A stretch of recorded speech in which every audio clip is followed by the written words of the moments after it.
Good afternoon, everybody, and welcome to our Introduction to Paramedic Science webinar.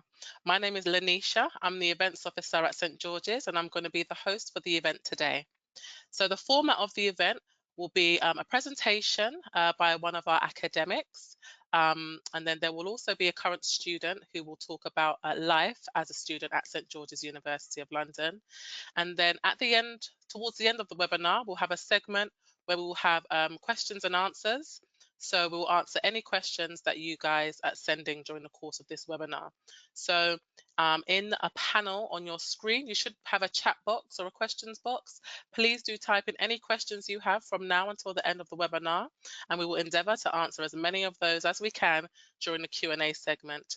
Any questions that we are unable to answer, we will send an email response out to all attendees, so you will have all questions answered at some point. We will also have some interactive polls throughout this webinar. So if there are any questions that we would like you to answer straight away, then we'll put up a poll on the screen. You guys will just need to select your answer and click submit just so we can see what you guys are thinking. So for this webinar, we're unable to see you or hear you, but we know that you are there. And so the only way for you to communicate with us is to type in your questions in the chat box function. So please do that. You'll be able to see and hear all presenters as well as our presentation during the course of this webinar. If for any reason that your connection cuts out, please do log back in. We will still be here delivering this webinar. And if for whatever reason you are unable to log back in, we will be recording this webinar and it will be sent to all attendees tomorrow. If for whatever reason I cut out, then please do hold fire. I will try to log back in as quickly as possible. Alternatively, I will have one of my colleagues that will take over the rest of the webinar. At the end of this webinar, there will be a survey that will pop up on your screen. So we'd be very grateful if you would take out just a few minutes to complete the survey, just so we can have a bit of feedback as to what you guys think of this webinar today. So that's enough of the housekeeping, and now I will introduce Professor Paul Joyce, who will be delivering the presentation for this webinar.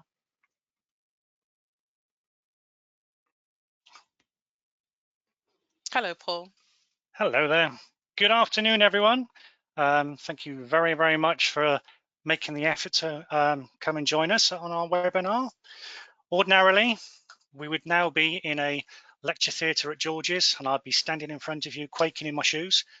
But unfortunately, due to the circumstances we are in at the moment, we're having to do it virtually. So welcome, everybody. So as you've already been told, my name's Paul Joyce.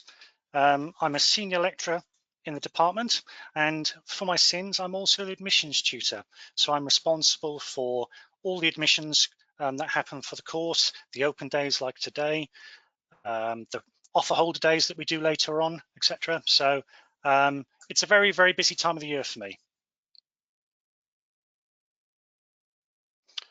Okay, so why should you consider coming to St. George's University? Well, St. George's as a teaching hospital has been around probably since the year dot. It's one of the longest running medical teaching institutes in the country, and it's basically its reputation precedes itself. If someone asks you, oh, so you're going to be a paramedic, and you go, oh yeah, okay, and they ask you where you're going to study, and you say, oh, I'm going to St. George's. Everyone knows about St. George's. So when you go for that job application when you graduate, you'll have an unfair advantage over everyone, the George's reputation, but shh, we won't tell anyone about that. We're partnered with Kingston University, so really you get the best of both worlds. Kingston University is a truly academic university, and St. George's obviously is a medical teaching institution.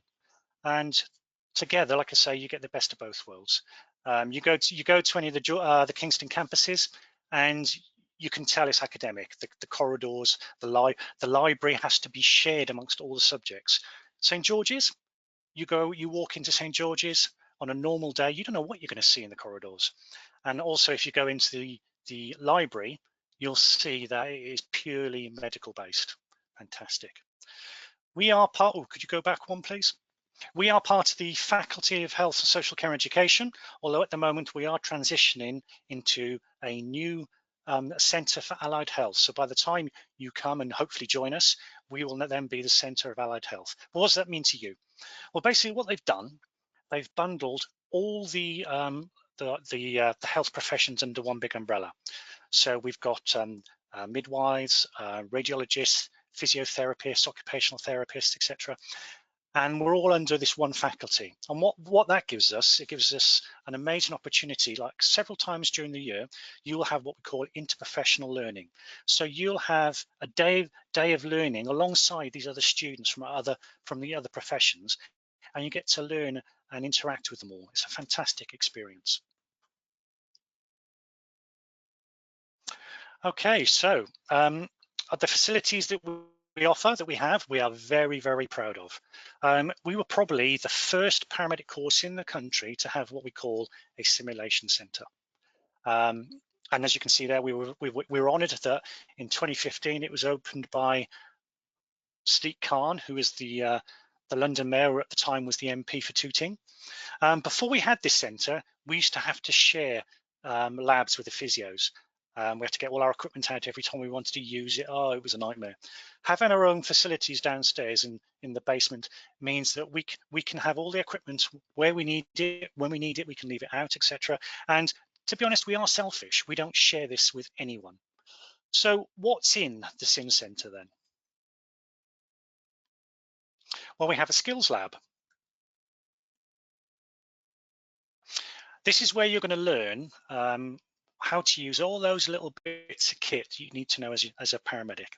How to, when you need to put sharp things into people, where to put tubes up, or dare I say down, into people, how to put a line into people so you can put drugs into them, all those bits of kit that you need to know as a paramedic. Also, when to use them. We'll teach you all that on an individual basis in the skills lab. Once you've got those skills, we will then go across the corridor into what we call our simulation suite. Right, one half of our simulation suite, we have the 2 boxes of ambulances, and they are amazing.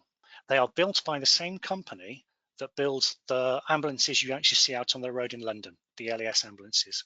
And the beauty of that is we've tried to keep it as the same inside as what you'll find on those ambulances. So when you go out on the road, you'll know where all the bits of kit are placed. You'll know how to use all those bits of kit, where to get it from, the space you've got to work in when you're treating a patient, how to get those trolley beds in and out. Although, admittedly, our ambulances don't have those tail lifts.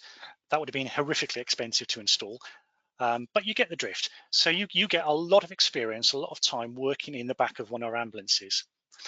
On the other side of the room, we have what we call our domicile rooms. Now, if you think about a typical house, think about the rooms that accidents typically happen in. So you're probably thinking right now something along the lines of a bedroom, a bathroom, and perhaps a kitchen. So if you look at these two scenes, photos you see on the screen in front of you now, they're 2 different scenarios, but done in the kitchen. So it shows you that depending on the scenario that we want to use, we can use the same room for different scenarios. So the one on the left, unfortunately, you've got an elderly gentleman who's short of breath. And I think I've caught that paramedic student just at the right time, because he's thinking to himself, oh dear, what do I do now? Picture on the right, you have, unfortunately, well, I'd say fortunately, you had a young chap, a young child who thought it would be a really good idea to cook his parents a meal. Unfortunately, he burnt himself. So, an accident in the house that could happen. And then we have bedrooms and the bathroom. Sorry, if we can go back one slide. So the bedroom as well, and a bathroom. The bathroom, it has obviously a bath and a toilet and a sink. And we practice our manual handling of patients here, because if you've got an unconscious person in the bath, and your average person these days will probably weigh, dare I say, 90 to 100 kg, if not more, try getting them, that unconscious, out of the bath when they're a dead weight. Oh, it's very entertaining, should I say. Okay, once you've done those scenarios in the sim suite, you've learnt all your skills in the skills lab, we then move into the immersion room. And this is the icing on the cake, really. Basically, when you walk in, it's a completely white room, nothing going on. But through the wonders of technology, we can portray anything we want on the walls.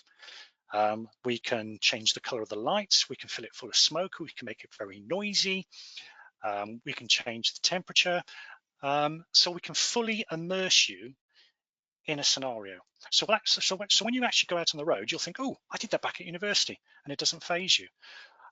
What we have in front of us here now, are two examples of what we call low fidelity simulation, where that's you and or your crewmate interacting with a dummy or a mannequin. We also do high fidelity simulation. And that's the picture on your left. I know it looks a bit gruesome. Don't worry, he is an actual amputee. And that leads me on to the subject of the role players and the actors that we can get in to help with our scenarios. That picture there shows you how realistic we can get them. So as and when we can, when the scenario fits it, we will get actors and role players in. Although saying that, in your second year, there is a mental health module where you do 2 weeks of mental health simulation. And the role players we get in for that simulation are people with those physical and mental disabilities. So it won't be an actor pretending to have them. It'll be you interacting with someone who lives and breathes with that disability. And that sort of interaction, that sort of knowledge you will gain from that simulation is priceless. Then if we look at the 3 pictures on the right, I always get told off for calling this fancy makeup, but actually the official term is moulage.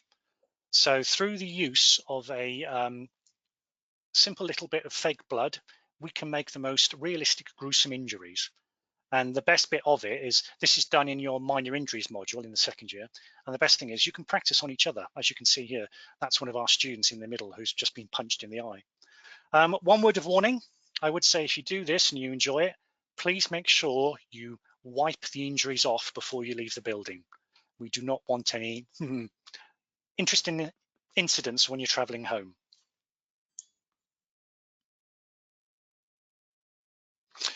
So the team, what's so special about our team? Well, this is where I want to challenge you, because we know, or I know we know, you're going to go to other universities to see what they offer. How dare you? But it's a fact of nature. So what I want you to do when you go to these other universities is find out how many practicing paramedics they have on their team, on their lecturing team. At the last count, we had 29 practicing paramedics. Why is that so special? Well, you're not going to just be taught by lecturers who've been in post like for 20, 30 years. You're going to be taught by paramedics who, when they're not teaching you, are out on the road, keeping their skills up to date. They're bringing back that experience and that knowledge, and they're bringing that back to their lecturing.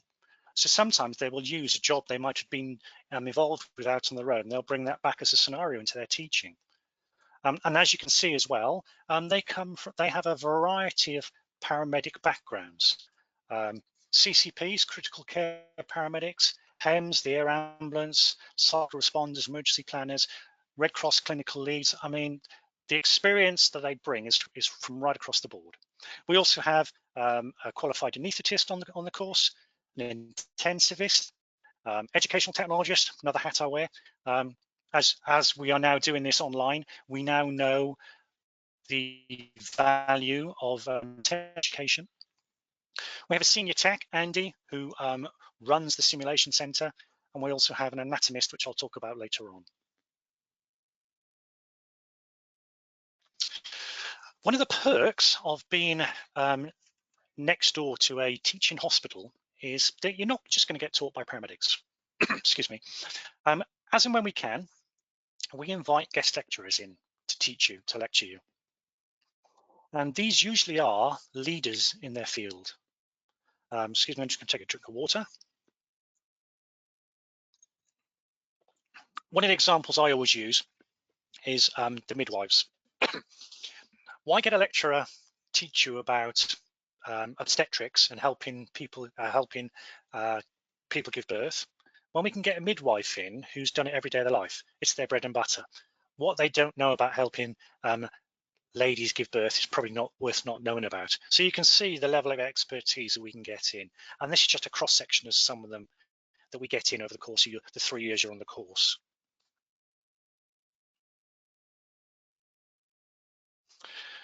Student support. We are very, very big on student support in our course because we know that come to university for some people can be a really scary thing. Perhaps it's the first time you've moved away from home, so you've got that extra stress. Plus, you're going to choose, I hope you will, a paramedic course. Probably one of the hardest courses you can do at university. So we put a big emphasis on student support. So working with Mind, the mental health charity, we set up the very, very first Blue Light Champions scheme in the country. And what we mean by this is it's a voluntary scheme for third-year students. They can sign up to become a Blue Light Champion. We put them through a little training course, and then they're there then to help the first years and the second years get through the course. And that's all about getting your student resilience and emotional well-being, keeping that on board. Because gone are the days now when it's like, oh, stiff upper lip, carry on, you know, don't be soft, carry on. There's nothing wrong. We have a phrase now that it's okay to not be okay. And alongside that, following on from that, we have a dedicated pastoral tutor.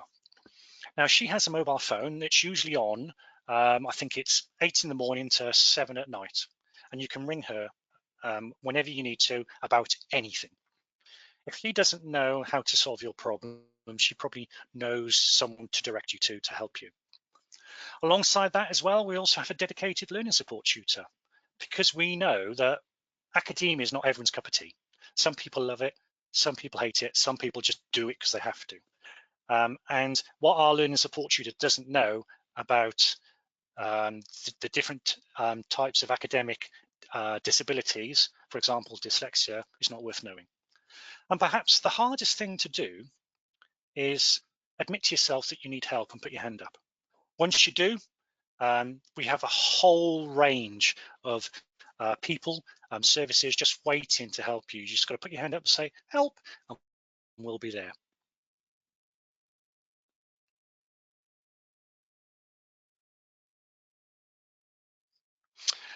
Again, alongside support, we've brought in the very first skills coaches scheme that we know of in the country. And basically what we saw is when you're a student paramedic and you go out on placement, you will be mentored by a paramedic. And what we realized was there was no training for this. You were just expected to do it, or paramedics were expected just to mentor you. So what we thought we could do, we saw what could we do to help with this. So we came up with something called skills coaches. So again, it's voluntary for third years. If they sign up for the course, we'll put them through a little mentorship training course, and then again, similar to the Blue Light Champions, they're here to help you get through year 1 and year 2 and year 3. So actually, when they actually go out and qualified as a paramedic, and they have to mentor a student, or you have to mentor a student, you'll think back and you'll go, oh, I remember how to do this now. You'll have the knowledge and the skill and the experience to know what to do in terms of mentoring.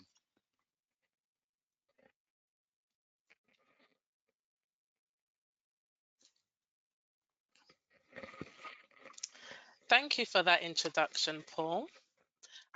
So what we're going to do, just to break up the session a bit, is we're going to have one of our current students, a current paramedic science student, Abby. She's going to come on and just talk to you a bit about student life at St. George's, and then we'll go straight back into Paul to talk more about the modules and the criteria. So Abby, if you could come on screen now. There we go. Can you see and hear me okay? Yes, we can see and hear you fine. Thank you for joining us, and I'll leave you to talk for now. No worries, thank you. Hi guys, so as Lanisha said, I'm Abby. I'm one of the second year students. So I was going to do a little bit of an intro just to kind of let you know how I came to George's. So George's isn't my first degree. My first degree is actually in musical theatre, which is completely polar opposite to what I'm doing now. So I studied in musical theatre, then left and worked as an actress for a couple of years. Had a well, I think a lot of people have had this experience, watched ambulance, thought, oh, I'd quite like that. Went into London Ambulance, did a bit of work in their control room, which kind of led me onto the access course because my original degree wouldn't have translated over. Went through the interview process and found myself at George's. So I'm just here to talk a little about student life. So I just tried to think, what did I want to know whenever I was kind of going through that process. So in terms of George's, it's very much like a big family. The kind of big thing for me, I would say, at George's is the support that Paul just spoke about. The support that you get is not just academic, you are kind of focused as your entire well-being is encompassed at George's, be it, you know, as academic or with the Blue Light Champions, or we also have a mums and dads scheme, which is basically when you come in a first year, you can sign up to this scheme and you'll be paired with a mum or a dad, which will be a second year student. So it basically gives you that person to kind of be like, okay, well, I'm a bit worried about this exam. What was your experience of it like? Or I'm looking at X, Y, and Z. Do you understand it? Could you help me understand this a bit better? So it gives you that person in the older year that's been through it. When your first year feels a bit tough and you have someone that's out the other end, it's a bit reassuring for them to be like, okay, you know, this is how you get through it. We'll help you with this, this, and this. Have you asked this person? And it just really, really does help. In terms of kind of clubs and societies, there's loads. If you want to join the clubs and societies, if you're sporty, there's pretty much every sports club. If sports isn't really your thing, there is societies for everything. There's things such as like the Pediatric Society. We have, I can't remember what it's called, but it's a particular society that goes into primary schools and teaches kids using like teddy bears and things about going to the doctors and things like that. There's loads of religious societies. But for me, I came into George's obviously a bit older. I wasn't living in halls, so I didn't really jump straight into the societies in that way. But despite not being in any of the societies, there's still a huge amount that you can do, and there's a lot of people that you will in fact meet as well. So I found myself a lot of the time just sitting in the pub with a big group of friends, or going to pub quizzes and things, not necessarily George's related, but there is a big social life just outside of those clubs as well. So on that kind of note, in terms of tooting's great. I know some people are a bit like, oh, tooting, a bit scary, but you're in London, you've got the Northern Line, so you can go right into Central really easily. I think it's only 20 minutes on the train to get into Central. Tooting itself, there's loads of bars, there's pubs, there's loads of gyms if that's your thing. You've got the Common as well, a bit of like green space in London. You've also got the Lido, so the outdoor swimming pool. Wouldn't advise it in this current weather, as you can probably see the rain behind me, and it's absolutely freezing at this time of year. But again, if that's your thing and you want a bit of an adrenaline rush, feel free. Loads of coffee shops as well. So if you don't want to just kind of sit in your room, if you're in halls, you just fancy kind of after uni, just go in and sit in a coffee shop, have a coffee, go through your notes, go through your work. There's loads of kind of cute little quirky coffee shops around as well. Supermarkets galore. You've got, if you're commuting, you've got your train station and your tube station, so whatever works. And again, if you're placed in halls, that's really handy as well if you need to get the train or the tube or buses everywhere. I think what I kind of find from Tooting, although not living in halls, is there is everything there. You can kind of live just staying in Tooting. I wouldn't advise just being in Tooting all the time, especially if you're not from London, you know, go and enjoy London. But there is everything. And then this picture here at the top, so it's not clubs and societies related as such, but because our lecturers are all kind of practicing paramedics, this particular lecturer is also one of the lecturing tutors for LAS. So this day was for the TEAC course that LAS runs, so your Trainee Emergency Ambulance Crew. And students received an email to say they were doing some major incident training at Thorpe Park with this group of students, and they wanted some of us to go and act as patients, and it'd be a really good learning experience. So we all kind of turned up, we're all covered, fake blood, acted as patients, but it was really, really enjoyable to be able to go out. You're still socialising with your peers, but also to learn kind of and have that closer connection with London Ambulance as well. And I think that there's 2 of those that have run now, and the other one didn't go ahead due to COVID. But there's loads of opportunities to do things that aren't just necessarily kind of clubs and societies. Also, another point they want to make is working and studying. For me, whenever I was looking at unis, that was a huge thing for me because I knew I wasn't going to qualify for the full student finance amount. And I was going to have to support myself. And I'm sure there's loads of you that are going to be in that same position. Some of you will have kids, some of you will be a bit older students, and some of you just generally will need to work. You're always going to have to work to be able to support yourself. I think in terms of studying, it's really, and working, it's really, really person dependent. For me, I pretty much worked full time throughout my first year. It caused me a lot of stress, and it did make the year significantly harder. But for me as a person, that was physically possible. However, on that note as well, you just need to make sure that your lectures are mandatory, and your placement is mandatory as well. So if you are lucky that you have one of those jobs that is very, very flexible, that you can kind of work around, then definitely I think it could be possible. But for me, then going into my second year, that hasn't been the same for me. The workload has got significantly harder and there is more expected of you. So I've had to cut back on the work, but luckily enough, I was able to get more from student finance this year to make that possible. But I do have friends that are still having to work part-time and things on the side, and they seem to manage okay. The university is definitely really supportive of students that have to work, provided you're going to your lectures and you're not kind of just missing lectures all the time for work. But they are supportive because they understand that not everyone's able just to financially support themselves in that sense. Another thing, obviously, everybody wants to talk about placement. There is lots of placement. Obviously, last year ours was disrupted because of COVID. But at the moment, placement all seems to be going ahead for us. Obviously, with COVID, everything is subject to change. We don't know what's around the corner at every step of the way.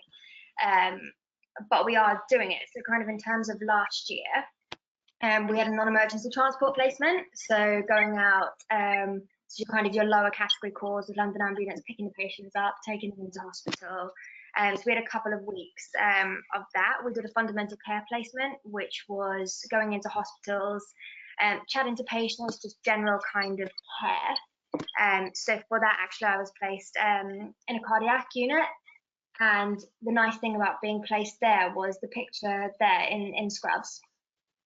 We were allowed to also go into theatres. So we went in and we were watching people kind of get kind of the internal defibs put in, pacemakers put in, stents, and things like that. So although that was predominantly a fundamental care placement, there's so many opportunities for you to be inquisitive and get yourself into all kinds of interesting scenarios.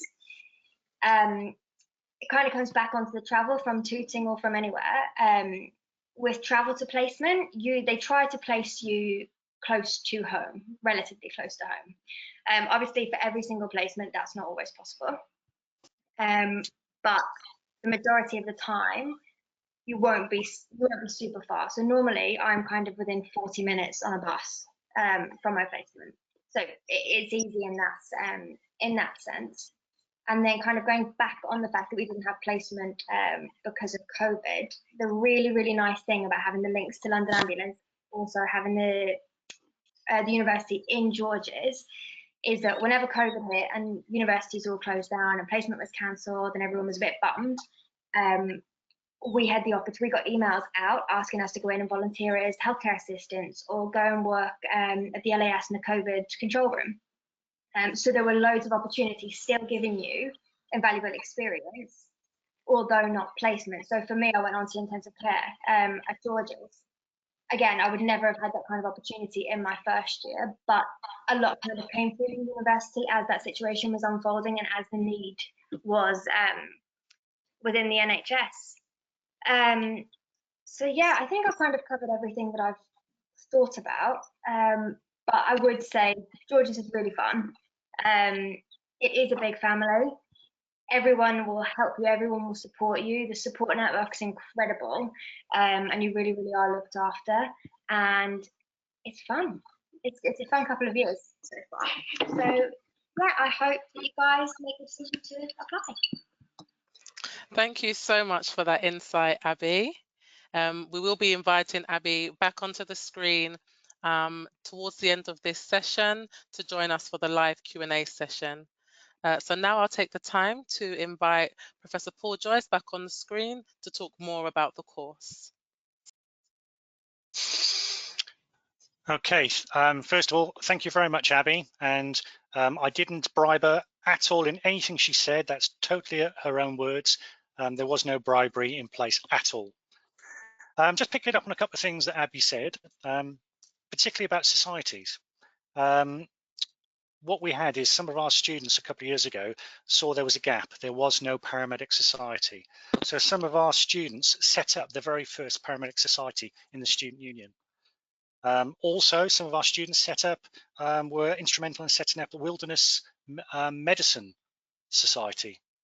And for the first time ever this year, one of our paramedic graduates was successful in becoming the student union president.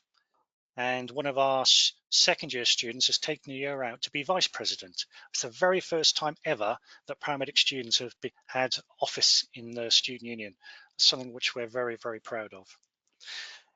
Okay then, so I suppose you'd like to know about admissions criteria and what qualifications you need when you want to join. Well, as I say there in point one, we accept a huge wide range of qualifications. Obviously, the usual route will be A levels, but what we're seeing in terms of our student population is there is a growing mature sector in our cohorts now. And when I say mature, I mean anything like no disregard or no insult to anyone, but usually post sixth form. So you're probably looking at 19, 20 plus wanting to join the course. So alongside the A levels, we also take, I mean, if you go on the website, which I'll give you the address at the end, or it's at the bottom of the screen there, we'll take the IB, the International Baccalaureate, we take access diplomas, we take the BTEC level 3 extended national diplomas, the Irish leaving certificates, people with degrees, as long as if they're science related and it's a 2.2 or above, we'll look at those degrees. There's a whole host and range of qualifications that we will consider. So, but the only criteria is that they have to be, you'll have to complete your last qualification within 5 years. I think some are 4 years. I think A levels is within 3 years. I'm not quite sure, but all the information is on the website.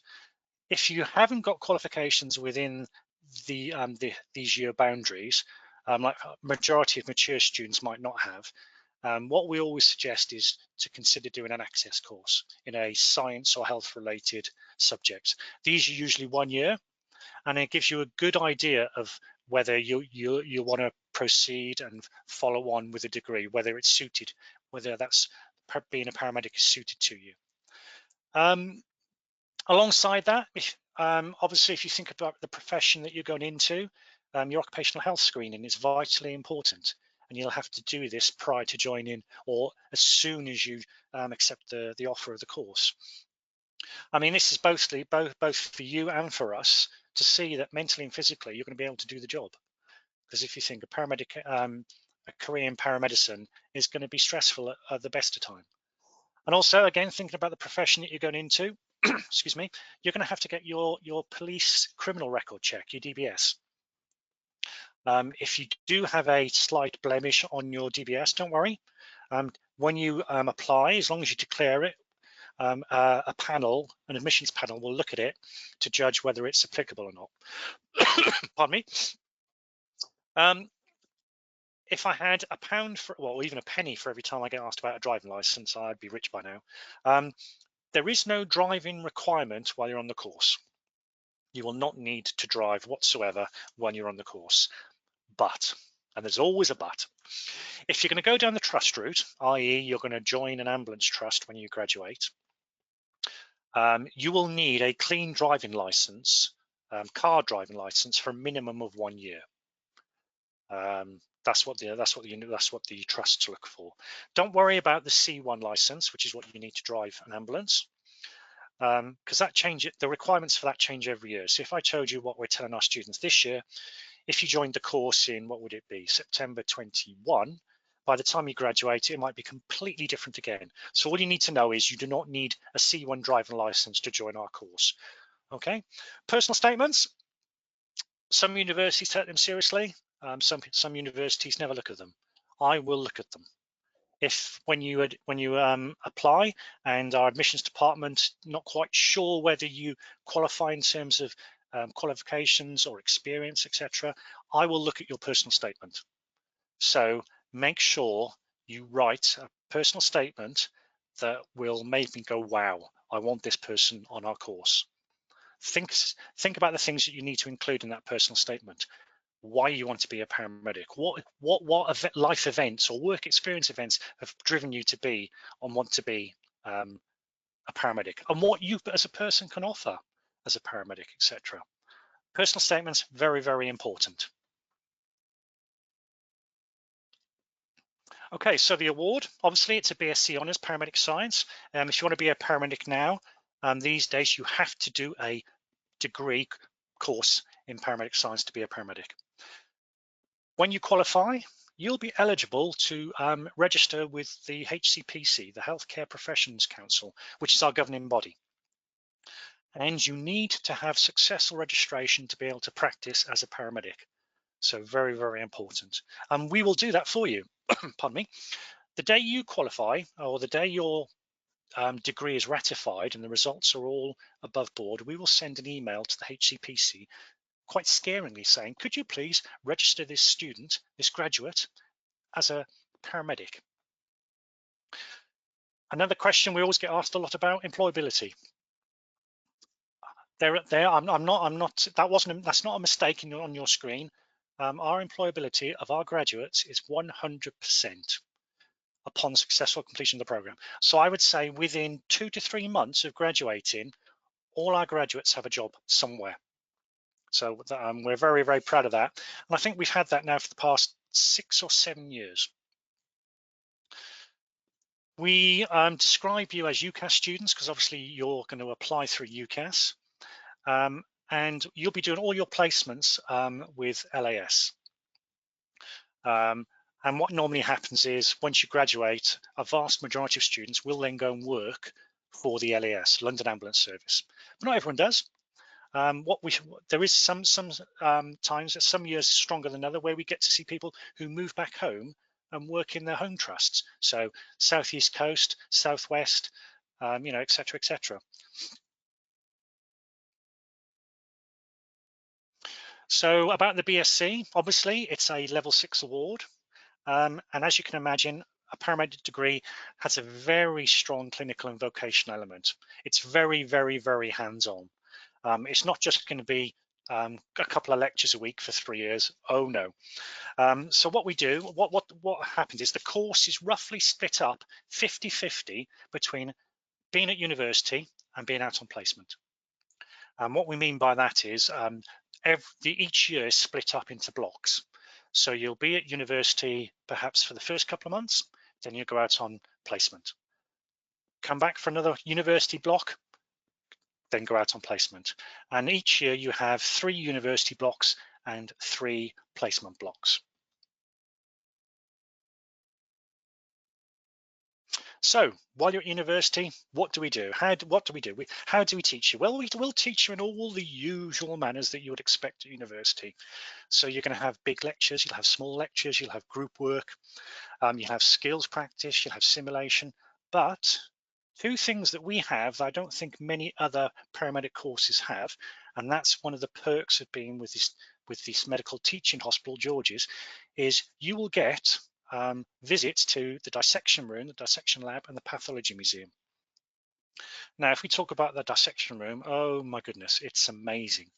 Don't get me wrong, there are some amazing full color textbooks in the library that have the most amazing 3D diagrams of the human body. But until you stand in the dissection room in front of that cadaver and you see that human body in front of you, oh my goodness, it's like a light bulb moment. You'll start looking at it and things will start fitting into place in your mind. You'll go, oh my goodness, does that really? Oh no, oh gosh, it is amazing. And following that, the Pathology Museum, not open to the public, and we're very privileged to get access to it. And I hate to admit it, I could probably lose myself in there for 2-3 hours at a time. It is an amazing resource. Why? Well, basically, they've got preserved specimens of every part of the human body that you can think of, and probably a few bits and bobs of the human body that you never realized we had. But alongside what they do, they've got the healthy versions, and they've also got diseased versions. So you can see that journey from healthy to diseased. It's an amazing resource to see. And once you can actually see it physically, it helps you really understand what's going on. The VLE, or our virtual learning environment, we use something called Canvas. We used to use Moodle, and before that we used to use Blackboard, but for the last couple of years now, we've been using Canvas, and everyone seems to like it. And of course, under the present circumstances, online learning has become even more important. We've been very, very lucky because it's always been part of our course. So we haven't had to adapt the course too much to take on board the present circumstances. But why do we put such an emphasis on the VLE, on Canvas? Well, if I talk about our timetable, we've got, we take on board in our first year 110 students. Now, for large group lectures, that's fine. We can fit you into a lecture theatre, no problem at all. But when it comes to skills, if you had one lecturer trying to teach 110 students how to stick a needle in an arm, you're not going to get a very good learning experience. So what we try and do is we split up the cohort into smaller groups for when it comes to skills and simulation. So in any 1 week, you might have 1 day of lectures and 1 day, depending on what group you are, 1 day of skills. So I can see your mind's now starting to tick over and you're thinking, ooh, if I've only got 2 days at university, I've got 3 days off. God, I've got 5 days to do nothing. Nope, it doesn't work like that.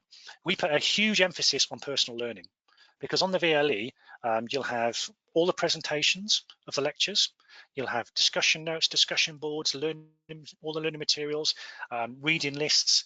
You'll have what we call MCQs, multiple choice quizzes. These you can use to test your knowledge, see what you learned from the lecture, or perhaps, dare I say, what you didn't learn.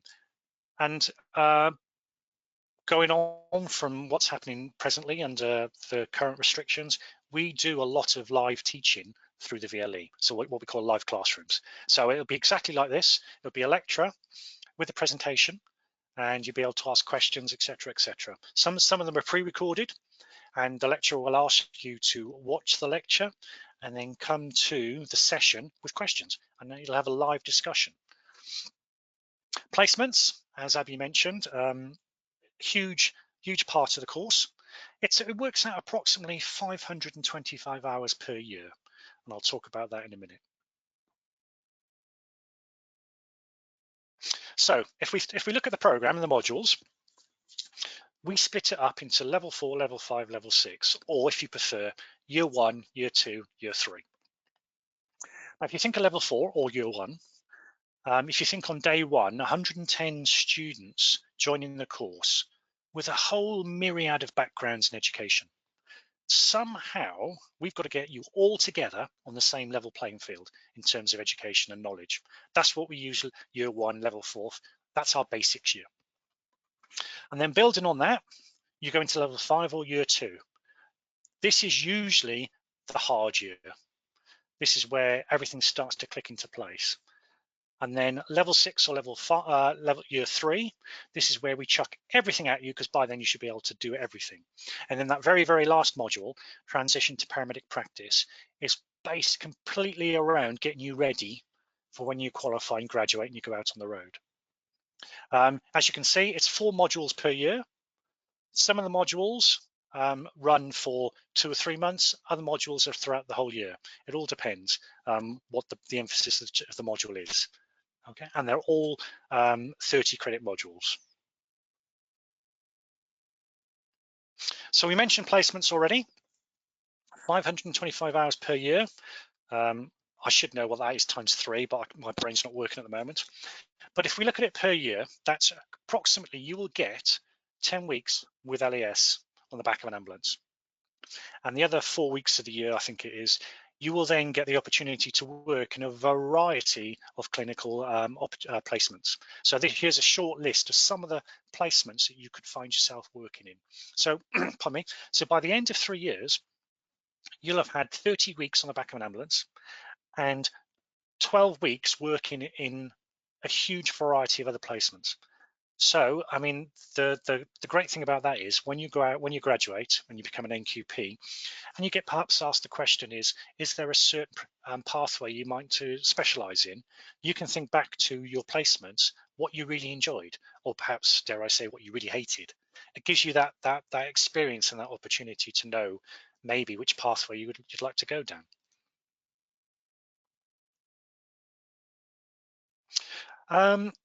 Interagency training, you won't just do simulation at university. As the title says, interagency training. What is this, are you ask? Well, it's the opportunity for you as paramedic students to go out and work, do a day's training with the other emergency services. The pictures we have here, well, before I could tell you about the pictures, what I will say is, what usually happens is an announcement or an email will come out via the VLE. For example, 2 weeks' time, if we look at these pictures, 2 weeks' time, we've got a interagency training day with Kent Fire and Rescue. There are 25 places available. Within a minute or 2 minutes, those 25 places will be filled. They are that popular days. So if we look at these two photos, obviously it's with Kent Fire and Rescue. And basically this whole day was all about extricating patients out of crash vehicles. Very, very important, because guaranteed as a paramedic, you will be called to a vehicle accident where you're going to have to extricate patients. And if I say to you the picture on the right, at the beginning of the day, that car had a roof. That's all I need to say really about that photo. There was such a popular day, the students loved it. So it's not just like the fire and rescue. We do training days with all the emergency services. The one on the left, I'm not sure that student should be grinning that broadly as she tries to bash down someone's front door. This was a police training day, and they spent a lot of time watching the police gain access to buildings that were locked. Because again, you will go to buildings where the front door is locked. How are you going to get in? Call the police. Picture on the right, as you can probably guess, that is a tube station. We're very, very lucky that the British Transport Police have a closed platform at Charing Cross where we can do a lot of simulated training. The picture here, as you can see, is they're treating a patient on the platform. Sometimes they'll get a tube to come in and you've got to treat a patient on the tube. Or heaven forbid, you've got a jumper who's fallen underneath the tube. I think one of the last ones they did, there was a huge mass casualty incident involving loads of escalators. So the beauty of these simulations, pardon me, is that you're doing simulation in real life environments, but, and I have to stress this, under safe conditions. You can tap out anytime you want if something phases you. There's no issue with that whatsoever. But the beauty of this is doing these simulation training events in real life environments. When you go out on the road, when it's your turn, again, as I said, something will trigger at the back of your mind. Think, oh, I did this at university, and it won't phase you out at all.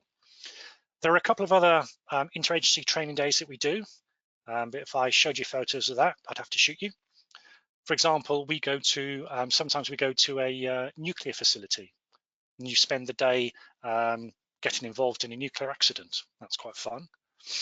And then also sometimes we're very lucky that we can go to Heathrow and we get to do aviation disaster training, which again is an amazing day out. It all depends what the other agencies are doing in terms of training and what we can fit in.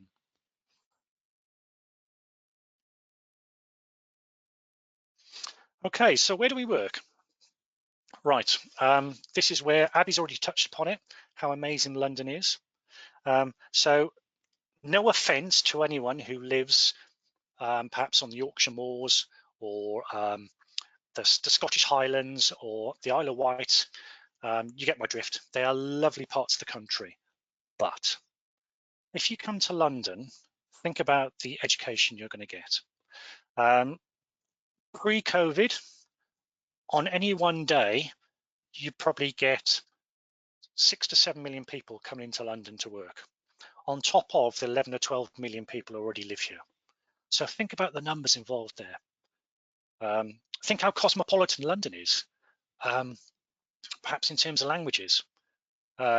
Guaranteed, you're going to go to a job where English is not a first language. How are you going to cope with that? A couple of years ago, one of our students saw this and thought, oh, what can we do about this? So he set up the very first British Sign Language Society at the university. And as a paramedic student, you're encouraged to join that society to learn BSL. It's a fantastic skill to have. Think of the jobs that you're going to get called to working in London. You're going to see probably in one shift what it might take other parts of the country to see in a week. You might get called to a traffic accident, or a person has collapsed out of breath in a shopping precinct, or dare I say it's on the rise, but something gang related, so drugs, knives, guns. You might get called, and we've had students called to the Houses of Parliament. We've had people called to West End theatres. I know one of our, when they were a student on placement, one of our lecturers got to drive her ambulance with the blue lights on through the Tower of London. I mean, they're the glory jobs. What you might find is going to that high-rise block of flats, and probably the 10th or 15th floor, and you're called to a little old granny or a little old granddad who hasn't seen anyone for 3 days. You walk in, and when you see the look of gratitude in their face, it will touch your heartstrings. Those are the sort of jobs, perhaps what we term the more mundane sort of jobs, that will touch you more than these high trauma jobs. So London, very cosmopolitan. The breadth of experience you're going to get here, I would say, is unfathomable across the country. You wouldn't regret working here because, like I say, the types of jobs, the number of jobs you're going to get, you'll never be bored. If you come to our university and you turn around to me and say, Paul, I'm bored, I'll slap you, because there is no excuse to be bored living and working in London. So career-wise, what can we expect? As the title suggests, you're no longer seen as an ambulance driver. Maybe 10 years ago, you say to people, oh, I'm a paramedic. And they go, oh, so you drive an ambulance then? That's only a small part of the job these days. So once you've done, if you go, like I say, if you go down the trust route, and you do your NQP, your newly qualified paramedic status, these are some of the roles that you could expect to do. So top left, we got cyclists, bike medics on bikes. You'll see these a lot around London and city centres, because they can get in and out of places where people can't go. The one in the middle, the heart team, the rapid response units, always have a qualified paramedic with them. Obviously, we've mentioned ambulances, so you will have to sometimes do patient transfer. Bottom right, we've got qualified paramedics doing 111, so taking calls over the phone and giving advice. Obviously, I can't hide the ambulance almost in the middle of the picture. London HEMS, the air ambulance service, considered to be the best in the world. And everyone wants to go on HEMS, and a lot of the questions I get is, oh, how do I? Will I be able to go on HEMS when I graduate? Well, yes and no. What HEMS usually looks for are paramedics with a lot of experience, a lot of years under their belt. So what we always say is, yes, you can do HEMS, but get a few years worth of experience first before you apply. It's a very, very rigorous process, the application, because if you're successful, you're seen as a paramedic at the top of your game. We're very, very lucky that we have got 3 or 4 members of staff who've already done HEMS, and we've got 1 member of staff waiting to join. So you can see the caliber of our teaching staff. And then unfortunately, I always used to joke about the next picture, but under the present circumstances, perhaps I shouldn't. But I always call them the Andy Pandy suits. But your full PPE, personal protection equipment, unfortunately seen a lot more during the present circumstances than it should. But before, well, pre-COVID, I always used to say you'd have to wear this if you're called to anything dangerous, anything hazardous. So you'd be looking at anything nuclear, anything radiological, environmental, etc. And I always used to use the example of the Salisbury poisonings, but under the present circumstances now, I shouldn't joke about it. You know about wearing these sort of suits. Perhaps we should also talk about non-trust opportunities. So you might not want to go and work for an ambulance trust. And what we're seeing now, there are more and more jobs becoming available. So like we have there, the walk-in centres, GP surgeries. We've had people go and work in schools as medical officers. We've had people go and work. I definitely know of 2 students who are, well, graduates who now work in prisons. And believe it or not, we did have 1 student a couple of years ago go and work on a cruise ship. So career opportunities now for paramedics, it's very, very exciting because basically the world is your oyster. The UK and basically the whole world are crying out for qualified paramedics. So now is a very exciting time to want to enter the profession in terms of what you can do, in terms of what I've told you about. Also, you'll see now, like a couple of years ago, you probably would have seen in the news that qualified paramedics can prescribe drugs, certain drugs, I should say. So the research into what paramedics can do now is being done by qualified paramedics, not nurses or doctors are telling us what to do. Paramedics are doing the research, and they're going to government, like for example through the college of paramedics, and they're saying paramedics can do this. They've got the skills, they've got the knowledge. Would never have been seen or heard about 10, 15 years ago. So the field of paramedicine is, dare I say, exploding in terms of what's possible.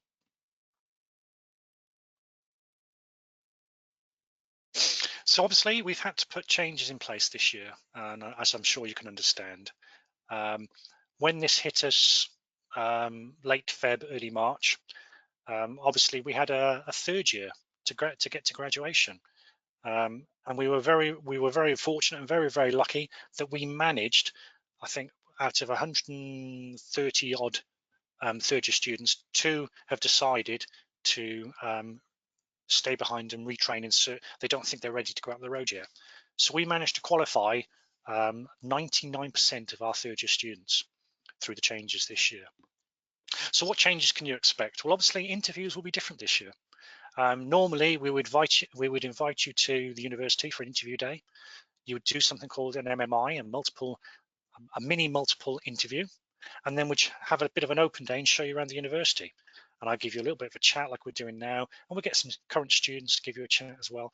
Obviously we can't do that this year, so interviews will be recorded, and we will do the admissions process that way. I've also touched slightly on blended learning, and that we were already, luckily we're in a position where we were already doing it to some degree, and basically we've just extended how much we do. So until we hear otherwise, up until the new year, all lectures are taught online in the manner I've already talked to you about, either like we're doing now or pre-recorded. And then skills in your small groups are taught on campus, because that is seen as essential teaching. And obviously coming to campus has its difficulties, so we have the whole range of full PPE that you can expect to wear. And it's all been risk assessed by the university, by the course, etc. So we would not put you into a position where you find yourself in danger in terms of COVID. And the same goes for placements as well. Abby touched upon this. When it first hit, all placements had to be stopped. But over the course of the summer, the ambulance trusts, the university, and us, we've put a huge amount of work in to get placements back up and running. And again, the trust will supply you with all the PPE needed. So again, you will never find yourself in a risky situation, unprepared and not protected. And as far as we know, until your university tells us otherwise, the continuation of online lectures will continue until the new year, unless we're told otherwise.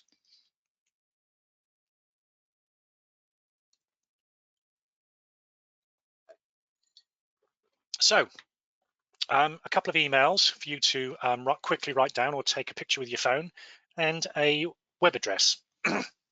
So if you have any general admission queries that the website doesn't give the answer to, pop an email to admissions@sgul.ac.uk, and hopefully they'll be able to answer, well, I know they will be able to answer all your queries in terms of admissions.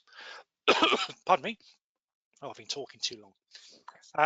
That's my email, because if after this webinar, guaranteed you'll think, oh, drat, I wanted to ask Paul that question. Pop it in an email to me and I'm more than happy to give you an answer. Generally take about 2 days to answer emails. So, but like I say, happy to answer any queries you might have. And I've also touched upon our website is amazing. It's got so much information about the course. There's some videos there, tells you about the history of St. George's, etc. Tells you all about the course, the modules, the timetable. There's a wealth of information there. If you can, and make a point of going along to that address, www.healthcare.ac.uk/courses/paramedicine, and there's a wealth of information there waiting for you to read. I hope you've enjoyed that. It's been a very, very quick introduction to the course, what you can expect, etc. And I'm now available to take any questions that you might have. Thank you so much for that, Paul. There was so much information delivered there. I do hope a lot of questions were answered from that presentation. Just before we go into the question and answers, I'm just going to pop a quick poll on the screen. And this is just to find out how you thought the timing of this event was, if you thought that the time this event was held was suitable for you. So I'm just going to launch this poll now. If you could just take a couple of seconds to pop your answers in. So choose your answer, click the submit box, and then that will be fine. I'll give you guys a few seconds to do that.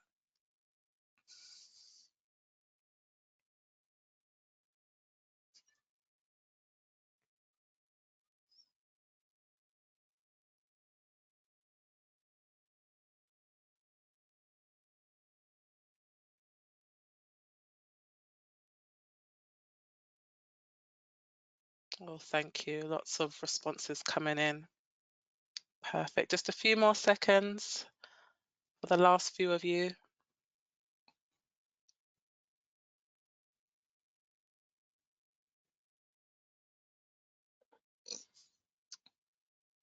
Okay. I'm going to give it another 5 seconds. 4, 3, 2, 1. Thank you so much for those of you that voted. And it looks as though the timing of this event was just right. So thank you. Okay, so now I will ask Abby, if you can join us on screen, that would be great. We're going to go into the questions and answer segment. So we have loads of questions to go through. So we're going to go through them as quickly as possible, but still as detailed as they need to be. Okay, so bear with us. And as I said before, if we don't answer your question live now during this webinar, we will pop any answers to any unanswered questions into an email, which you should get sent to you before the end of the week. Okay. All right. So some questions were definitely answered through the course of the presentation and through your segment as well, Abby. So I'll miss out those ones, but there are still quite a few. So the first question, are there many people that have already completed a degree in something unrelated to paramedic science? So I guess that's around with regards to entry onto the course from a unrelated health subject. Yeah, we will take previous degrees, but again, they have to be 2.2 or above. And generally, we would prefer them to be in a health-related subject. Perfect. Okay. Another question: do you get paid for placements? Oh, if only, if only. No, I'm afraid placements are. I can't remember what the exact term is, but you do not get paid to go on placement. There is good news in that I think I saw something very, very recently. I don't know if you're aware of this, Abby, that there might be some funding towards travel to placements from this year onwards. Yeah, So Sorry, if the travel is more than your normal university commute, you get the difference in your travel now. never happened before. So very good news for our students. Awesome. How is the course assessed from year to year? Okay. Right. So basically, you have to think about the 4 modules every year. Usually, the split is 2 of them are academic modules, 2 of them are skills-based modules. So you will get assessed in all the usual things. So you'll have to write essays. You will have to write literature reviews. You might have to do a poster presentation. That's the academic side of things. In terms of skills, you'll spend the module learning how to do all the skills and when to do the skills, and then you get assessed in what we call an OSPE. So this is a skills-based scenario where you'll be given the scenario. You'll have the kit bags and you'll be told, there's your patient, go and treat, depending on what the scenario is. In the first year, these usually are something like 5 minutes long. And in the third year, they might be anything up to half an hour with a viva at the end of it. So it's a complete range of assessments. Alongside that, you also have something what we call a PAD document, a practice assessment document. This is a huge document where you record all the skills that you learn on the course. So by the time you graduate, it's the Bible of what you know as a paramedic student. Okay. Wow. Okay. Thank you for that, Paul. And somebody asked about the stability of this course, considering the current situation with COVID. Right. I suppose it was very noticeable this year that we did, or sorry, as admissions tutor, perhaps before people accepted their places, one of the most prominent questions I had is, what's going on? Should I defer? We are in a very, very fortunate position that we have always filled our places every single year from what I can remember. So the COVID experience or the COVID situation that we find ourselves in, fortunately, has had no bearing on our cohort numbers. The cohort, the program is very, very stable. For example, just to let you know, one of our highlights obviously is the simulation center. To show you how serious the university is about paramedic education, they've just insured that center for 1.5 million. So it shows you the amount of money they're prepared to put into our course. So it shows you, A, we're not going anywhere, and B, we're just going to get bigger and bigger. Awesome. Okay, thank you for that. And why is St. George's unique compared to other universities offering the same or a similar course? Hopefully I've already touched upon that. You have to think about the St. George's reputation. You have to think about the perks of being taught alongside the teaching hospital. I've already mentioned the dissection lab and the pathology museum. Abby's already talked about the support we give you in terms of the team and the university. I've also touched upon the number of hours you get out on placement. I've already touched upon the number of paramedic staff. So practicing paramedics on the staff, not just lecturers, actual practicing paramedics, which I think is very, very important to highlight. And then, as Abby's pointed out, Tooting, London. It's one of the most one of the most cosmopolitan capital cities of the world. So the education that you're going to get here, I think, is priceless and immeasurable compared to other cities or other universities you might go to. I don't know if you want to add anything to that, Abby. No, I think you've covered everything. I think kind of for me, when I decided I wanted to do the course, I always kind of thought George's, just because if you ask, and I've got friends who are paramedics, and I was like, oh, I want to train, they're like, oh, where are you going to go? George's. It's almost assumed that that kind of is where you're going to go. And definitely for me, in terms of academic support, kind of pastoral care, you are really, really looked after, regardless of your situation. The lecturers are all human, and they're very, very, very compassionate and caring about the students. I mean, I'm not blowing our own trumpets, but a lot of the time our students are amazed at how down to earth we are and how approachable we are. You have a problem, you just come see us. We'll try and sort it out. You know, no matter what. A lot of our lecturers will go the extra mile just to make sure that they've helped you to the best of their abilities. So not being biased or anything. Do we have the best course in the country? Of course we do. Do we have the best facilities in the country? Well, I've already showed you that. Perfect. Thank you. And do you teach a mental health module? I think I saw something about mental health in year Yes, 2. yes, you do. Yeah. We're very, very fortunate. We were the first paramedic course in the country to have a mental health module. And it's run in your second year. So we don't, we don't push you into it straight away in your first year. It's run in your second year when you have a little bit of experience under your belt.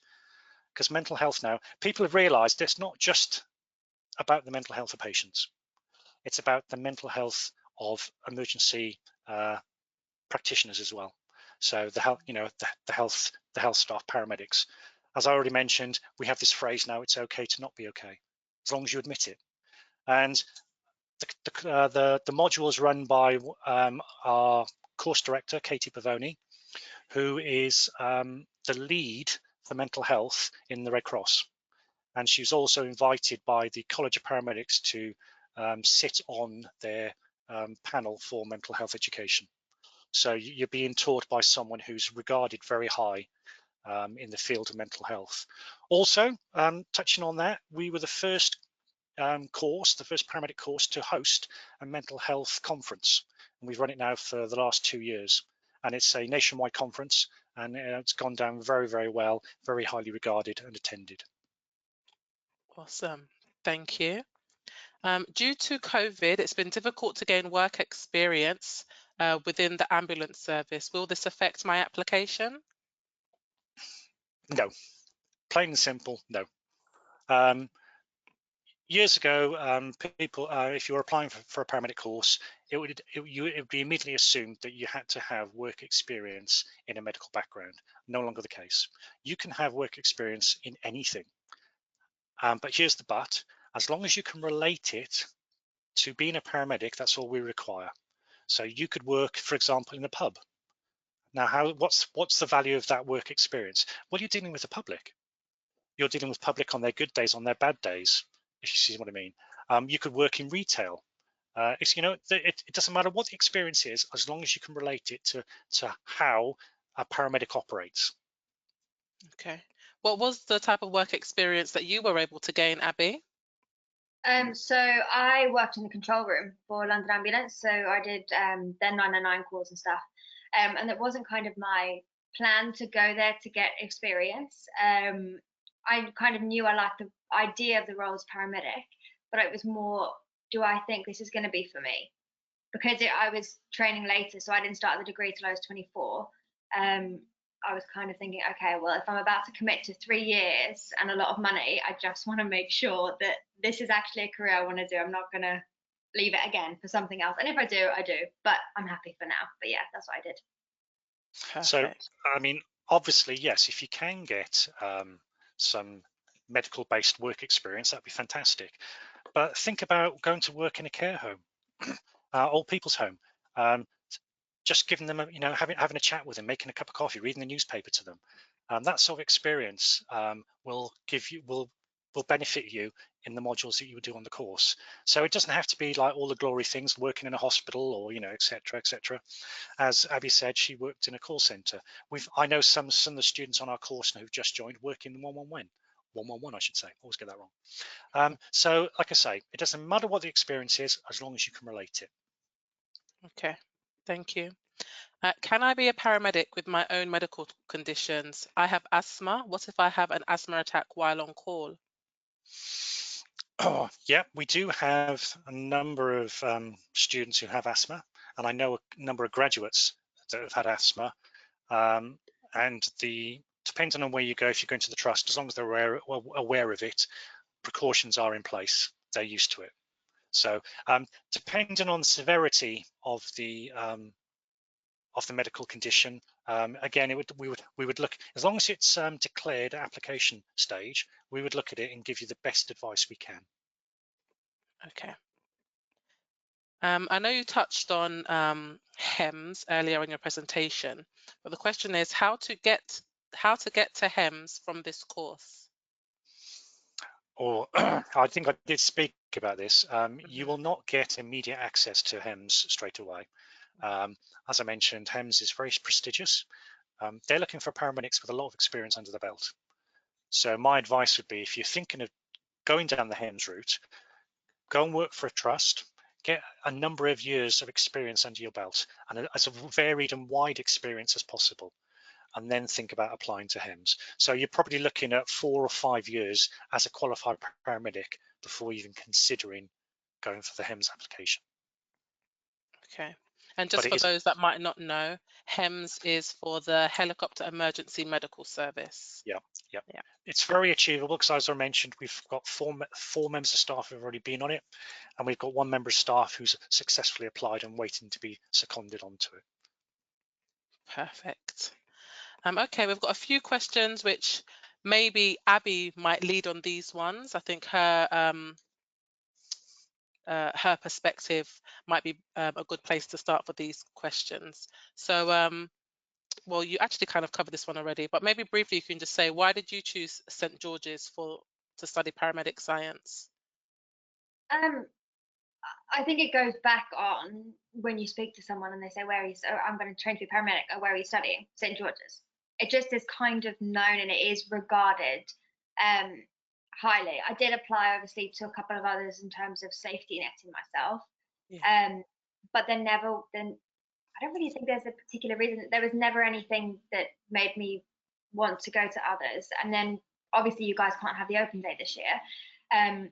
But when we went to the open day, it's quite exciting. You're seeing the skills happen. You're talking to a lot of students. You're in the sim room. You're in the immersion room. You're experiencing all of the facilities that are kind of spoken about in the presentation, and they are great. So that's all I can really say, I think, on that one. Okay. And how has attended uni this year during COVID affected you? It was definitely hard in the beginning, but I think it was hard for everybody across the country. I think it was hard for the lecturers, it was hard for everyone because the situation was evolving so quickly and no one really knew what we were dealing with. But from kind of the word go, lecturers have been really, really supportive. There's been extra help if you need it. Things got online really, really quickly. Online learning is different. And I think we're all kind of still navigating our way through it, but kind of from where it was in the beginning to where it is now, it's really good. They're looking at a lot of student feedback in terms of how are the lectures going, what do you need in your lectures for it to be really interactive, because obviously when you're sat at home, most likely in your pajamas, looking at a lecture, it's very, very easy to get distracted. But now kind of that we've started back and we're in for skills and things, it feels really nice to have that combined learning. And it also gives you a little bit more flexibility and a bit more time that you would have either spent commuting or doing things to be able to go to your lecture, do bits and bobs around the house in your break and things. So it has been fine. It's been fine. Obviously, we want to be back in uni and we want the whole situation to be over, but it's fine. I don't think it's necessarily affected our learning this year significantly. Perfect. And you kind of touched on this in your current answer, but somebody asked, do students usually find the course quite engaging? Yeah, I think a lot of the people who apply, from what I've kind of found for our year, are very hands-on learners, and they want things to be practical. They kind of want, and not a lot of people enjoy just sitting down reading a textbook, and the course is that. It's very, very practical, hands-on learning. You're taught by people who also understand that you need hands-on learning. Everything needs to be kind of in your face and constantly engaging. So I do think the course is engaging. There are going to be elements where you are going to have to sit down and read a textbook that is just uni, or sit down and write an essay. You're never going to get away from it. But there is a lot of the time it is engaging. Perfect. And the last one, definitely directed at you, is what would you say was the most difficult thing to learn during the course, and how did you manage to overcome it? I would say the most difficult thing to learn is I'm currently doing an anatomy and physiology module. So we're studying all the pathology and things of diseases and how they affect the body. And for me, I'm not very good when it comes to science. If I'm really honest, I find science the hardest thing on the course, in terms of it is very, very detailed. I need practical learning, and so having to kind of learn these conditions and things is quite difficult. But the best way that I've kind of overcome that is touching on that support. I find it really hard. We were just in COVID learning, and I just asked for help. And the moment kind of I asked for help, the doors opened and people are like, I'll help you here. I'll do this. I'll do this. I'll do this. I'll do this. Do you need me to go over this? So I think you can overcome any difficulties, academic or personal, in the course by just asking for help, because there are so many people there to just offer it. So yeah, I think ask for help, you'll receive it. Okay, perfect. Now we've got a few questions relating to entry criteria. Yeah, I guess Paul, you can answer some of these, and I can also answer some of these as well. Yeah, I'll try my best. Okay. Or I'll start, and then anything that you want to add, you can add on top of those. So somebody asked, would you consider an extended diploma in sporting excellence? So really, for all of the qualifications, we need some form of science. So with an extended diploma, you need to have an additional science A level in order for that to be considered. Somebody else asked, can I apply if I don't have a high enough predicted grades? Simply, the answer is no. Your predicted grades should at least meet the requirements that we set, which are on our website. If you have any doubt, please do email the admissions or the inquiries line, and they'll be able to let you know whether you would be considered with your qualification and or your predicted grades. Can I get onto the course with an A level in chemistry, geography, and geology? Yes, we would consider that because with your A levels, you need to have one science A level, and the grade requirements for A levels is BCC. That's the minimum grades we will consider. Just to update you there, it has changed this year. BBC. So it's now BBC. Yes. Sorry. Yes. Sorry. So the minimum. Sorry, go on. I say we've just been running it for the first year this year. So while you were away, it changed. Oh, thank you. Yes, all right. So it's BBC minimum requirement, and you need to have one science A level. So the subjects we consider as science is applied science, biology, chemistry, human biology, physics, physiology, and sociology. So we do consider sociology as a science subject because there was one question in here about will you consider sociology, and we would. Someone asked, if my UCAS application is for a different subject and has already been sent, could I still apply for this course through clearing?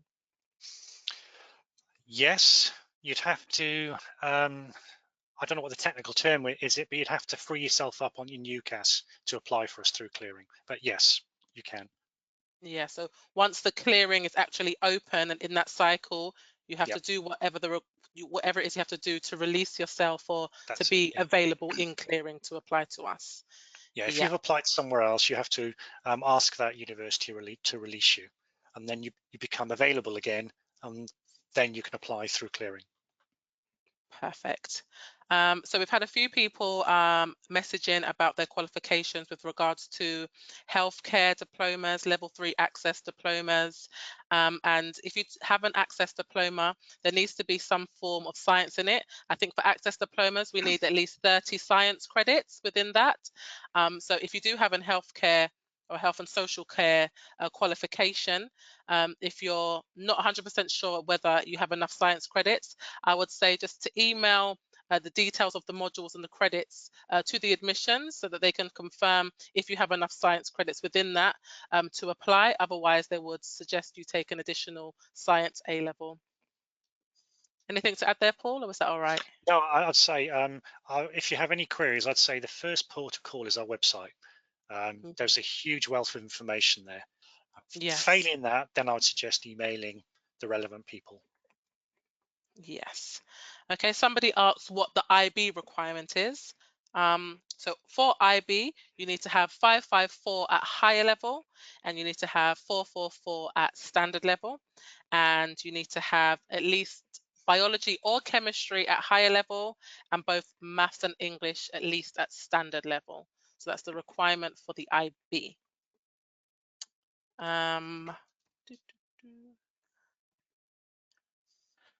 Are GCSE equivalencies tests accepted in combination with an access diploma? So we do have a requirement for GCSEs and a requirement for level 3 qualifications. So we will consider equivalencies, like if you've done GCSEs, like equivalents elsewhere, like in Ireland or wherever. I guess just check the website to see it meets the requirements. And if there's no information there, then just email us to double check. But there is a GCSE requirement, so that's a level 2, and also a level 3 requirement, which is your access diploma or your A levels or your BTEC.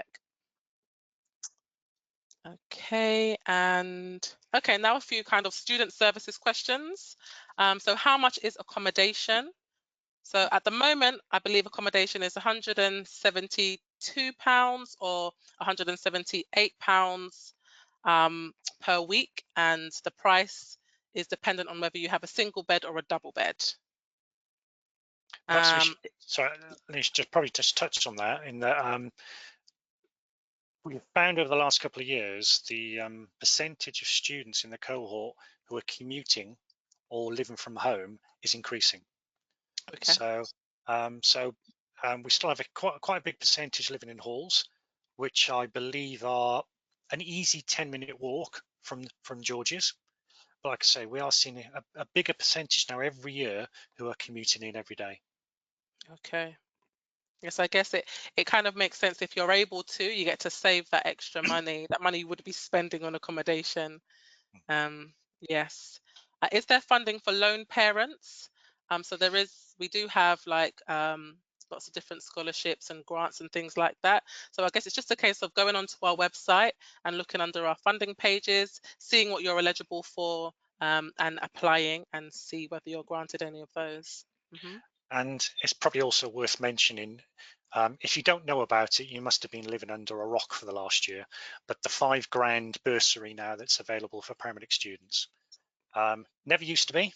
So for the first year ever, paramedic students have been included in the bursary scheme. So you're eligible for £5,000 per year, and it's a present, not a loan. And depending on your circumstances, as Lanish has already said, there are other monies available through other grants if you're applicable for them. Perfect. Thank you. Thank you for that, Paul. Is there a possibility to visit the university and the facilities? At this time, there would be no opportunity to. I guess, most of the staff will be working from home unless they need to be on campus for some sort of teaching. So no, that's why we're delivering this virtually. Yes. Yeah, unfortunately, as much as we'd love to have you come and visit us at George's, for the foreseeable future, everything is virtual. So again, go and have a look at the website. You'll find a couple of videos about the course, about the simulation center, which hopefully will give you a little bit of insight to what's available and what's there. I know it's not the same as attending in person, but unfortunately, we're trying to deal with this as best as we can at the moment. Perfect. And then somebody asks if there is additional learning support available while studying the course. And yes, there is. We do have a learning support and a disability advisor on site. So, well, I guess they're available virtually right now. But if you do get a place on the course, you'll have all the details you need to contact the Student Services Centre, and there is support there if needed for any students. And again, not blowing our own trumpet, but we are probably one of the only courses who has their own dedicated learning support tutor. Yes. One of our lecturers has immense experience in learning support, educational learning support. And as Abby's already touched upon, the hardest part in support is asking for help. And once you put your hand up, admit it, and ask for help, as Abby said, we're there straight away. Perfect. Do we need to buy any equipment or uniform for this course? Just a couple of little bits. If you apply for the course and you're accepted on the course, we will give you details. We advise that it might be benefit of you to buy your own stethoscope, to have your own, but you don't have to buy the most expensive ones. There are really decent ones for about £20–30 out there. And also you'll be required to buy your own lab coat, a navy blue lab coat for when you go into the dissection room and the pathology museum. Other paramedic uniform we will supply you. We will kit you out in branded polo shirts, which you will wear at university. And then we also have a branded full uniform that you will wear out on placement, and we will supply that for you. Perfect. Leading on from what Abby said about not being in halls, can mature students still apply for your halls? I'll be 22 and was wondering if I would still be allowed. So yes, all first year students basically are almost guaranteed a place in halls. So yes, that would be absolutely fine.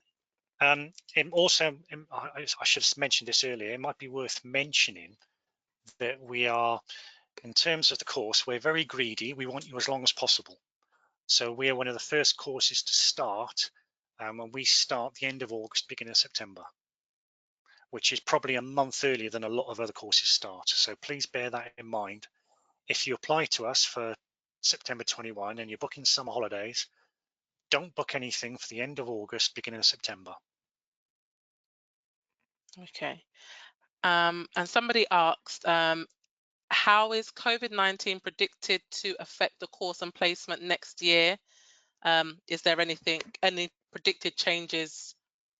Has any predicted changes been made?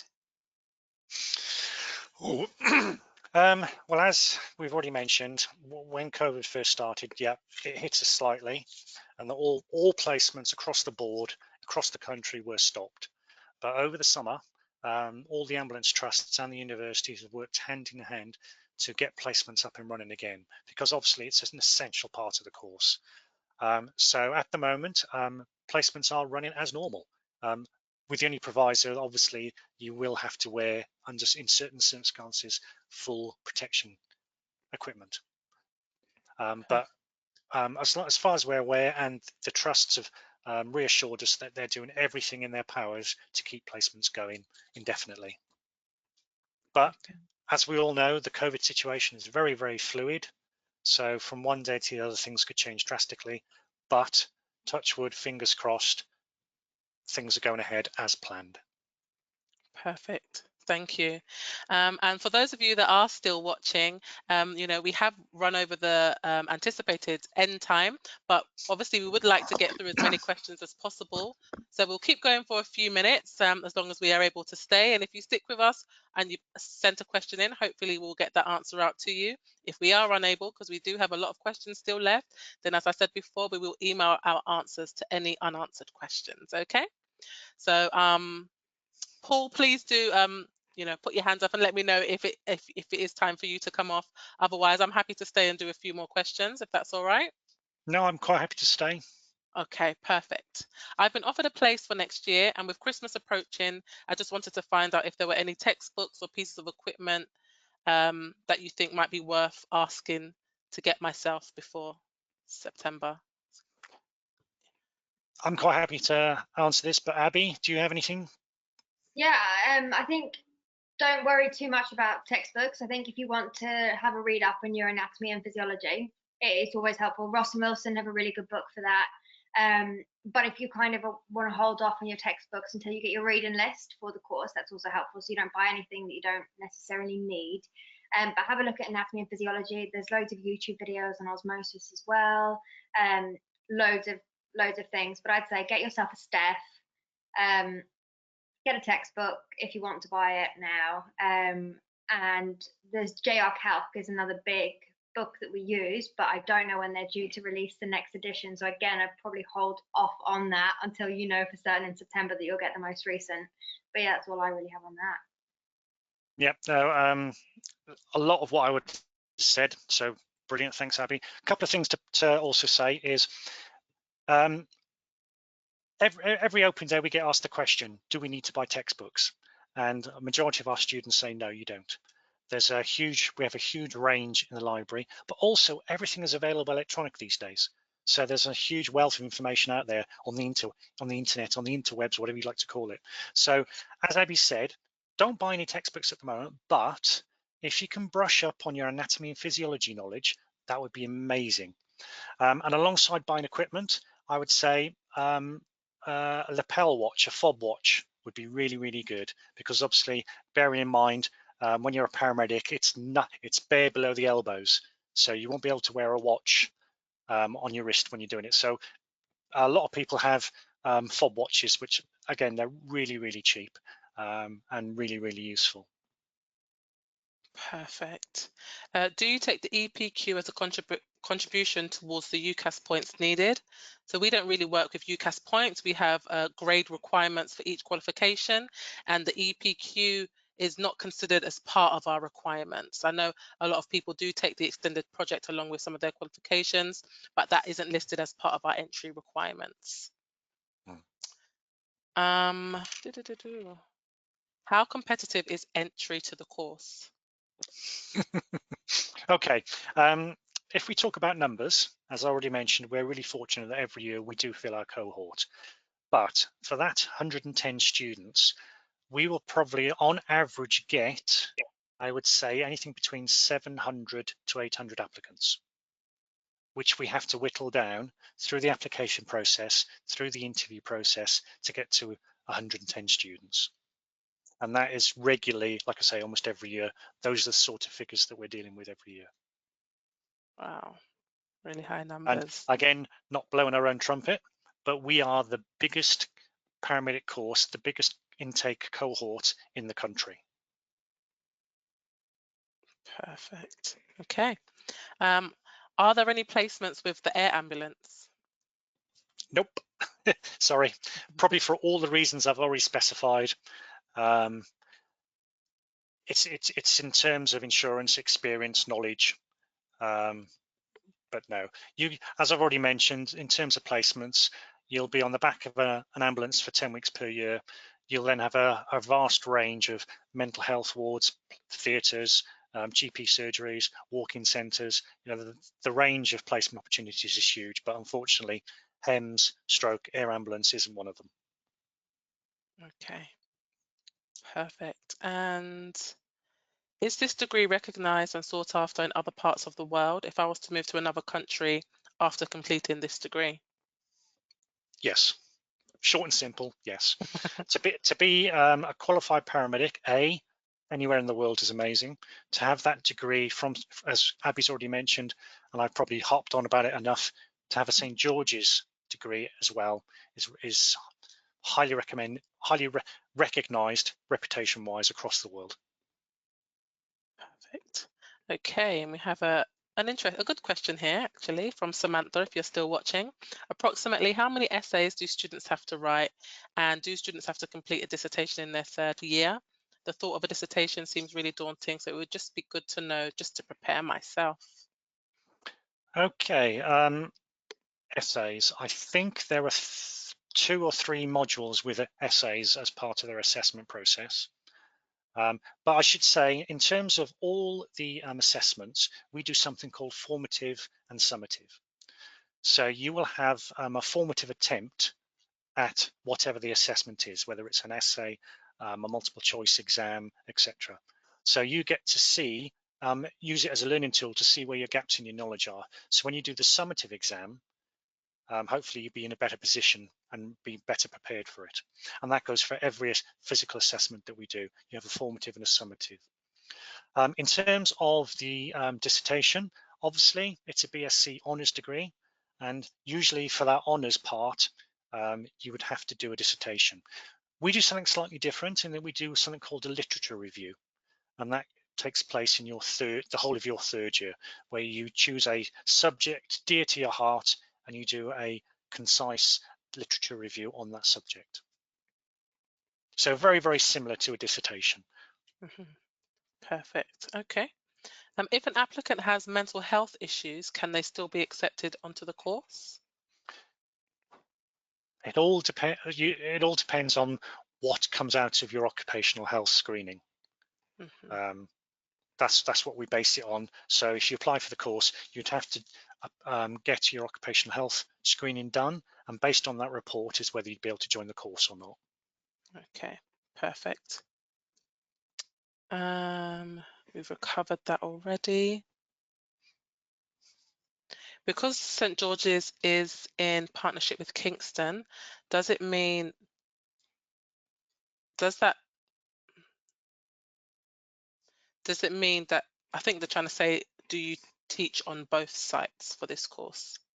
Right, okay. It's a very complicated subject in that the staff, all the staff in the department are employed by Kingston, but as a student, you're regarded as a St George's student, and St George's awards your degree. So any on-campus teaching will always take place at George's. But through the wonder of this joint faculty that we're part of, you can take advantage. Say one day you wanted to go into the library, one of the libraries at Kingston University, you could, etc. Go to the computer centre at Penryn Road, for example, in Kingston, you could. But in terms of teaching, it all physically happens when we can at George's. Okay, thank you. And somebody asks, I live in South London and I have children and I would like to commute. Are there placements in North London? I think maybe they're trying to say they want to stick closer to home. So would they have placements in North London? I know Abby Right. touched a bit on this in her section about Mm. placements would likely be a bit closer to home if possible, maybe up to 40 minutes or so.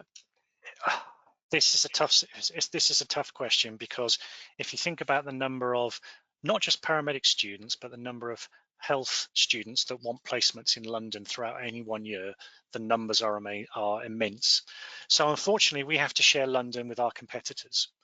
So if you think of London as a big clock or a big pie, our part of the pie, if you think about the clock, is from 6 o'clock to 9 o'clock. So that's south westish, I think it is. That's where the majority of our placements will happen. If for some reason you can't do a placement that's given to you, we have a LAS Trust Link lecturer who deals with placements. We also have a senior lecturer whose job is to sort out placements. They will do their utmost to accommodate whatever your needs are, if for whatever reason. In terms of traveling, it's all based really from St George's as the term time address, and it could be anything up to an hour and a half travel. This probably leads into another question that we always get is, should we have a car at university? We always say no, you don't need it. Abby's touched upon where we are situated in Tooting. You have the Northern Line. We're on so many bus routes. There is overland train station 5 minutes walk, well, 10 minutes walk away, where we're blessed in terms of transportation. And in terms of placements, getting to and from placements, all our students use public transport. And if you have a good crew, they will normally drop you off somewhere near to your accommodation, your home or digs or halls or whatever. So I would say no, don't bring a car, because it'll be sitting there 5 days a week, just gobbling up your insurance money and your petrol money, etc., etc. Perfect. All right, guys, we're going to do one more question. And I do apologize. There are still a load of questions that I left unresponded to, but you will get an email from us within the next few days with the response to the question. So Lucky Kaylee is the person whose question will be read out last. And her question is, what stands out to you most in an application? Oh dear me. Well, I tell you what, let's put this on to Abby first, and then I will answer it secondly. If I can put you on the spot, Abby, when you were doing the application, what did you think was most important and relevant to put on that application? I think make it about you. Don't make it necessarily what you think the university wants to hear, because what you think the university wants to hear may not be what they want to hear. And I remember the advice that I was given was, it may be wrong, but be careful that your application doesn't look like you're just an adrenaline junkie, because the job isn't just adrenaline. You do pick Nan down up. You know, there is a lot of kind of social care issues as part of the job. Yeah, you have the opportunity to go into HEMS and stuff, but I wouldn't just focus, oh, I want to be in the air ambulance and this is all the reasons I want to be in the air ambulance. Make your application about you and just make it really rounded is kind of what I would say. And I think that's what mine was. To be honest, I can't really remember the ins and outs of what I wrote. I was just relieved that it was done, submitted, and I had a place. But yeah. Yeah, no, some very valid points that Abby's put there. When I read personal statements, I can tell within seconds whether you've written it yourself or not, in terms of the language and the way it's been written. And if you don't mention the word paramedic anywhere in your personal statement, I won't read it. You've got that chance in that personal statement to wow me and to prove to me that you've got what it takes to want to be a paramedic. Because let's not beat about a bush. Abby will back me up on this. The degree is going to be hard. It is very hard. We'll put you through the ringer in terms of the degree because you've got a lot to learn. But if you think long term, the rewards are immense. So you've got to prove to us, A, that you're capable of doing this degree and that you want it. And for the reasons that Abby said, okay, the high adrenaline trauma jobs are there, but they're probably the 5% of the job that you're going to be doing. The other 95% of the job is more mundane, but just as rewarding. So as Abby said, if you're an adrenaline junkie, perhaps this degree, this pathway, this career is not for you, because for what the reasons Abby's already said. So personal statement, very, very important. And it's where you have the chance to show me, when I read it, I'll go, yep, this person, I want them on the course for all the reasons above. Hope that helps. Perfect. Guys, I'd like to thank you all for joining us today, and thank you to those of you that have stuck around to the end to hear the rest of our questions. Once this webinar ends, please do take another minute or two just to fill out our feedback survey. Thank you so much again to Professor Paul Joyce, and thank you so much to Abby for sharing your insight as a student at St. George's. We look forward to hopefully receiving some applications from you guys in the future. And if you want to hear some top tips about applying to us, then please do join our webinar in January. Sign up via the webinar page on our website. We wish you all a good evening. Thank you and goodbye.